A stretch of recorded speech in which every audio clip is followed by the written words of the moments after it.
Hey friends, Jen here, and this is a happy bit. You can hear by my voice that I caught the killer of all colds. And since my happy bit is due out today, and I took a breather for the holidays, I'm going to give it to you just the way I sound. True authenticity, right? Well, so on our last happy bit, I talked about my word of the year is health. And I want to talk more about that.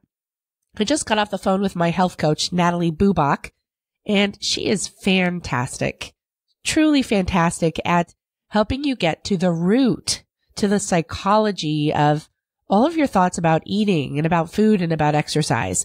She's taking me deep.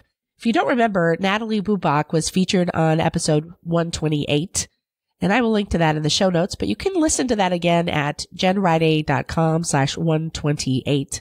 She is so good. Well, Natalie said something today that I have been thinking about over and over and over again. Natalie was talking to me how most of us have this underlying sense of, I'm not good enough, or some other tiny issue that's similar to that stops us from feeling as good as we want to feel. Truly, if we let ourselves feel as good as we could feel, we would choose to eat healthy and we wouldn't sabotage ourselves in that way because, we want to feel good. So the question she asked me, which is just ringing through my head ever since I talked to her, is how good are you willing to let yourself feel? How good are you willing to let yourself feel? And I've been thinking about the times that I have felt the best in my life. Ironically, after each of my kids, I felt amazing for 2 weeks. Let me explain.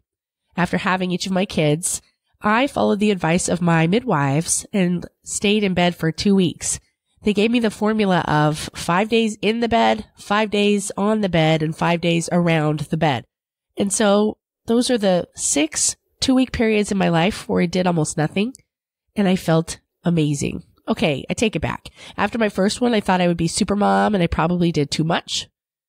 Maybe even after my second one, but by the time I had number 3, I screwed my head on straight. And so at least 4 times in my life, I did this. I spent almost 2 straight weeks in bed after my babies were born, and it was the most low stress time I probably ever had since childhood. So I felt really good then. I have loved the 2 Tony Robbins events I've attended, where we spend most of the day jumping and positive thinking, and man, you feel so good at these events, even though he exhausts you. I'm just amazing, a natural high. Obviously, physical intimacy is not bad. I love that. But I want you to think about that. What are those times when you feel really good? And then in terms of eating, how good are you willing to let yourself feel? And there's some deep psychology with this. You could spend some time journaling on it. But how good are you willing to let yourself feel in general? Do you have enough fun? I've been interviewing a number of women for Heal Your Heart, which starts for the 2nd year in a row on Monday. And I've been asking them about the 6 basic human needs, which Tony Robbins teaches are, first, certainty, that you have, enough certainty in your life, your basic human needs for survival are met. Then variety, new, fun, novel, exciting. Well, I'll tell you the other 4 really quick and then come back to variety. But then comes significance. Do you feel important? And then love and connection. Then growth, and then contribution. And you can Google these, and I'll also link to these on my show notes page. But these 6 basic human needs, if we meet them, then maybe we don't need to meet those as much through food or other unhealthy behaviors or addictions. Now, coming back to variety, it's a funny thing, but I feel like 90% of the women I talk to don't have enough variety in their lives. We as moms and women get stuck in these routines where we just do the same thing over and over and over and over and over.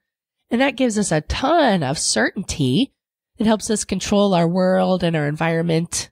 It helps us reduce anxiety and the unknown because we have this pattern. But it is a basic human need to have variety, doing fun, new, novel, exciting things.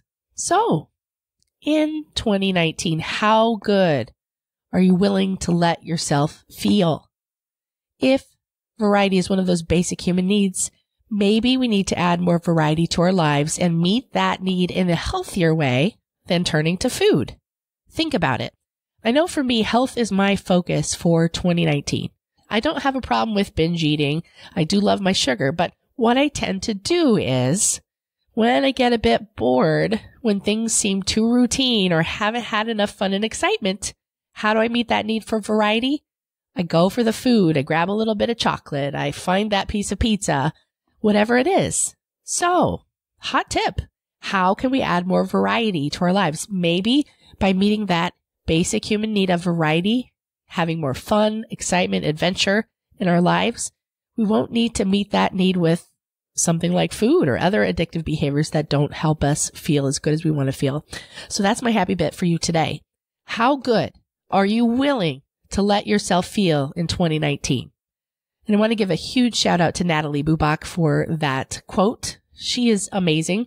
If you're looking for a fantastic health coach to help you unweave your thinking around food and health, I definitely recommend her. You can find her linking through my episode, jenriday.com/128. Those of you heading to the Vibrant Happy Women retreat in February, she's going to be there. She's so cool. But anyway, all of you listening, I hope you're going to have more variety and that you're willing to let yourself feel really freaking amazing. And that's my happy bit today. Thank you for listening, and I will see you next time. Take care. Thanks for listening to the Vibrant Happy Women podcast at www.jenriday.com.